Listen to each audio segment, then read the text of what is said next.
Videoproductions.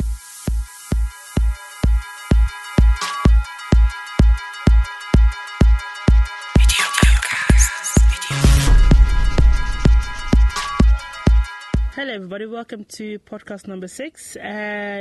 We are joined by Nikki and Sarah. We are going to talk about a topic that all is important to us, young people. We're going to talk about from involving to actually engaging young people and how we do it in our everyday lives. So Zara, how do you do it and where you come from? Well, I'm a member of the steering committee of the Global Young Greens, and we are a global network, which means that it's also a kind of challenge to involve people in working with us on a global level. But it's also possible, and it's also a lot of fun. And we organize, for example, action days, and we have also work in working groups. And yeah, it's possible to involve these people, and they usually love it. Okay. How's it in your case? In my case, I work for a national organization called Diaspora Forum for Development. As the head of the youth engagement, I have to find ways to create ownership of the projects and the idea and the concepts for the young people. It's exciting because you never know what you get to deal with, but it's also challenging because you have to sometimes convince people that are not used to the methodology to work in that way. So that's what creates a challenge.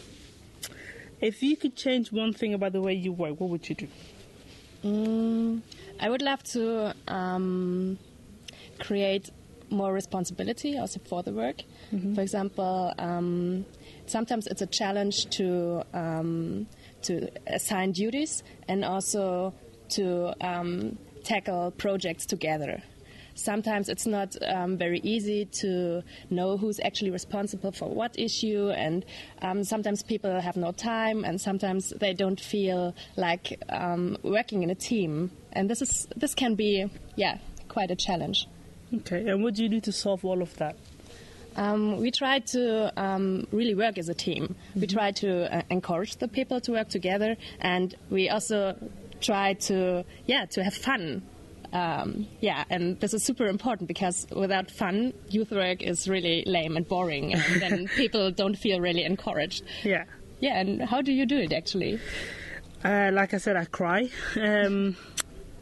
I try to create that ownership by giving them projects. So I just tell them usually I give it this much room, like literally like all the room possible, and all you have to do is just respect the rules and regulations, and then within that they are free to do whatever it's right within the organizational strategy.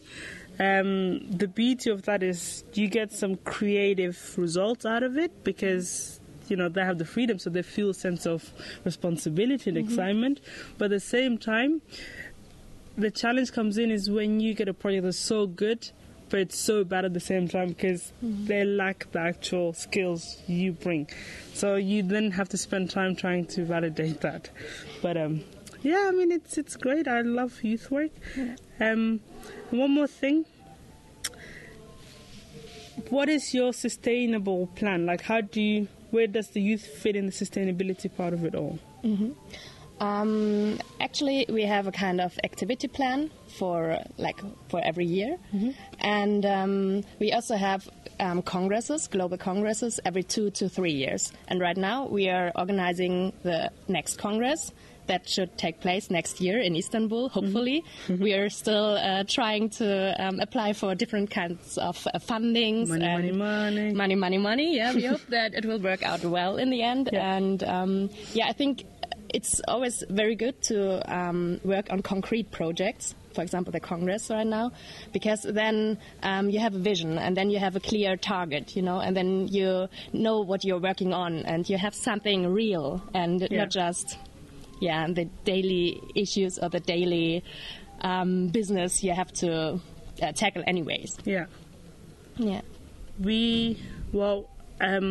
I think I struggle with that the most because I come from an organization that's normally very policy focused. It's a lot of lobbying work with the government, a lot of really structured dialogue work. Not so much with youth and not so much with non-formal education way of working. So the problem with that is it's difficult to create sustainability that fits in the overall strategy of the organization. If you have any tips, I would love them. And also the funding is always an issue. Super difficult. Yeah, it's like there's such a smaller pot now, and everybody wants the youth to be involved, but nobody wants to pay. So I don't know what to do with that. It's difficult. Yeah, it is. But what is the next concrete project you're tackling? Well, because I just started this position in May, they'd never had a youth department. So my job is to set the entire thing up. But the first thing we're working at is a project to look at how the youth are actually engaged within our organisation. Because the DFD is a large-scale national organisation with international partners, and I would like to look at how the youth within our organizations are being catered for. So what type of activities are they given? Where does it succeed? Where does it fail? Who funds what, etc. So finding out everything, mapping out what really happened, so then I can start making, plans out of that and activity calendar. Wow, that sounds like a big task. It is. Yeah. I cry a lot. It is, but it's exciting. Where do you get your motivation from? What is something that makes your work interesting, and what makes you getting fun out of it? I think I absolutely love youth work. I think it's strange as it sounds that I'm almost not a youth anymore. I'm hanging on to the last days. Hey, come on. How old are you? 26. But it's just pure love. I love to educate and I love to empower people. And I think when you speak of sustainability in any department, any structure, whatever, you have to include the youth. I don't care if you're talking about buildings or whatever. You have to prepare the next generation. So I love to educate, and I love to share. I share that feeling. Yeah, right. I really love that. Bubbly.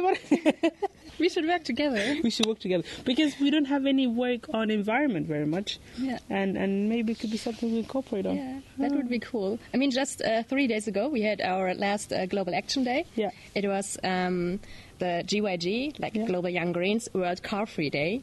Yeah. And that I hope it was a success because we asked our member organizations to send us their pictures and video clips and reports and all the stuff and all the material from their own actions, and we will see. I mean, we are getting more and more submissions, and I hope we can present them as soon as possible. That would be nice. We should organize something and see, because I work with diaspora, so it's also two-dimensional.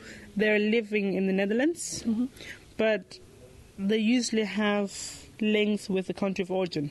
So it could be in Africa or Philippines or wherever else you're from. That reminds me actually of our last Action Day. It was last year on the eradication of poverty. Yeah. And we also had local groups in Brazil and in Bangladesh and also in Africa, in some countries, that actually organized events. And that was super cool. And it was really something also where you could see an outcome afterwards. And this is super important because this also gives you a kind of feedback of your work. And this shows, hey, people are actually interested in what you're doing and they have fun doing it and they have a lot of motivation doing it. And this is something I can just... Yes, please. I would like to learn. Cool. The spirit of university has been achieved. Yes. Right. Shall we go? Yeah. Thank you, everybody, for listening to us. We hope we didn't bore you very much. Until next time. Thank you. Bye-bye. Bye.